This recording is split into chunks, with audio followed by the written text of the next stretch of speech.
Assalomu alaykum, yaxshimisiz? Farruh, 3 kun oldin biznikiga patolog tortib ketuvdingiz-da.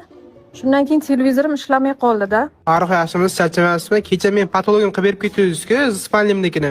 O'sha yonboshdagi zalda endi lampochkalar yonmay qoldi-da, nimadan shu? Farruh yaxshimisiz? Kecha patologim qilib ketdingiz. Bugun mashinam zavod bo'lmayapti. Nimadan bu? Assalomu alaykum, yaxshimisiz? Farruh, 3 kun oldin biznikiga patolog tortib ketuvdingiz-da. Shundan keyin televizorim ishlamay qoldi-da. Farruh yaxshimiz, charchamasizmi? Kecha men patologim qilib berib ketdingiz-ku, spanlimnikini. O'sha yonboshdagi zalda endi lampochkalar yonmay qoldi-da, nimadan shu? Farruh yaxshimisiz? Kecha patologim qilib ketdingiz. Bugun mashinam zavod bo'lmayapti. Nimadan bu?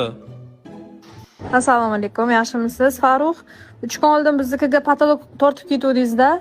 Shundan keyin televizorim ishlamay qoldi-da. Farruh yaxshimiz, charchamasizmi? Kecha men patologim qilib berib